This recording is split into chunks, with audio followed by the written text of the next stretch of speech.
Top quality और consistent performance के लिए सिर्फ सिल्वर पंप नाम याद रखना।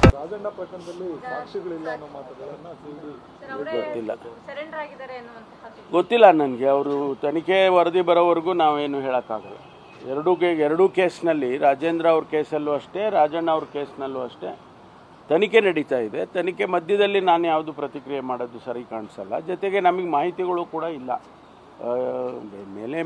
ಮೇಲ್ನೋಟಕ್ಕೆ ಮಾಹಿತಿ ಇರ್ಬೋದು ಅಷ್ಟೇ, ಬಿಟ್ಟರೆ ತನಿಖೆ ಒಳಗಡೆಗೆ ಏನಿದೆ ಅನ್ನೋದು ಗೊತ್ತಾಗೋದಿಲ್ಲ. ರಾಜಣ್ಣವರು ಸಡನ್ ಆಗಿ ತಣ್ಣಗಾಗೋದ್ರು, ಅಲ್ಲಿ ಸೆಷನ್ ಅಲ್ಲಿ ಇದ್ದಷ್ಟು ಆರ್ಭಟ ಕಡಿಮೆ ಆಗೋಯ್ತು ಹೈಕಮಾಂಡ್ ಮಾತಿನ ನಂತರ. ಅಲ್ಲ, ನೀವು ಏನು ಬಯಸ್ತೀರೋ ಗೊತ್ತಿಲ್ಲ ನನಗೆ.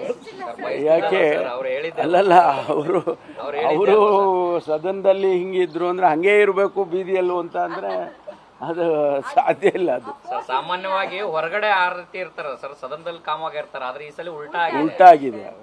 ನಿಮ್ಮ ಅಬ್ಸರ್ವೇಷನ್ ಒಳ್ಳೇದು. ನಾವು ಕಾಂಗ್ರೆಸ್ನಲ್ಲಿ senior politician sir, AICC level ಎಲ್ಲ ವರ್ಕ್ ಮಾಡಿದ್ದೀರಾ. ಇವತ್ತು ರಾಹುಲ್ ಗಾಂಧಿ ಸಮ್ಮುಖದಲ್ಲಿ ಸಭೆ ನಡೀತಾ ಇದೆ. ಏನು ಇಂಟರ್ನಲ್ ಪಾಲಿಟಿಕ್ಸ್ ಆಂತರಿಕ ಗೊಂದಲಗಳೆಲ್ಲ ತೆರೆ ಬೀಳ್ಬೋದು ಸರ್? ಎಲ್ಲಿದೆ ನೀವು ಆಂತರಿಕ ಗೊಂದಲ ಅಂತ ನನಗೇ ಗೊತ್ತಿಲ್ಲಪ್ಪ. ನೀವೇ ಸೃಷ್ಟಿ ಮಾಡಿ ಹೇಳ್ತಾ ಇದ್ರಿ. ನಮ್ಮಲ್ಲಿ ಯಾವ ಗೊಂದಲ ಇಲ್ಲ ರೀ. ಕಾಂಗ್ರೆಸ್ ಪಕ್ಷ ಆಡಳಿತದಲ್ಲಿದೆ, ಗವರ್ನೆನ್ಸ್ ಮಾಡ್ತಾ ಇದ್ದೀವಿ, ಆಡಳಿತ ಮಾಡ್ತಾ ಇದ್ದೀವಿ, ಕಾರ್ಯಕ್ರಮಗಳು ಕೊಡ್ತಾ ಇದ್ದೀವಿ.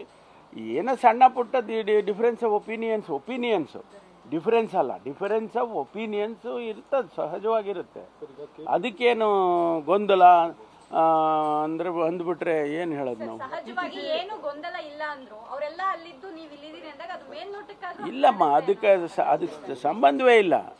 ನಾವು ಅಲ್ಲಿ ಕಾರ್ಯಕ್ರಮಕ್ಕೆ ಹೋಗದೆ ಇರೋದಕ್ಕೂ ಇಲ್ಲಿ ರಾಜ್ಯದಲ್ಲಿ ಆಡಳಿತವನ್ನು ನಡೆಸೋದಕ್ಕೂ ಸಂಬಂಧವೇ ಇಲ್ಲ. ಹಂಗಾರೆ ಪವರ್ ಶೇರಿಂಗು ಕೆಪಿಸಿಸಿ ಅಧ್ಯಕ್ಷರ ಬದಲಾವಣೆ ಚರ್ಚೆ ಕೇವಲ ಊಹಾಪೋಹನ ಸರ್? ಅಲ್ಲ, ಈಗ ಕೆಲವರು ಬದಲಾವಣೆ ಆಗಬೇಕು ಅಂತಾರೆ, ಕೆಲವರು ಬೇಡ ಅವರೇ ಮುಂದುವರಿಲಿ ಅಂತಾರೆ. ಇದು ಇರೋದೇ ಅಲ್ಲ. ನಾನಿರುವಾಗಲೂ ಅದೇ ರೀತಿ ಇತ್ತು. ನಾನು 2ನೇ ಸರಿ ಆಗಬೇಕು ಮುಂಚೆ, 1ನೇ ಸರಿ ನನ್ನ ಟರ್ಮ್ ಮುಗಿದಾಗ ಇದೇ ರೀತಿ ಆಯಿತು. ಆವಾಗ ನಮ್ಮ ಸೀನಿಯರ್ ಲೀಡರ್ಸ್ನೆಲ್ಲ ಕರೆದು ಮಾತಾಡಿ ಇಲ್ಲ ಅವರೇ ಮುಂದುವರಿಲಿ ಅಂತೇಳಿ ನನಗೆ ಕಂಟಿನ್ಯೂ ಮಾಡಿದರು. ಈಶ್ವರ್ ಖಂಡ್ರೆ ಅವರು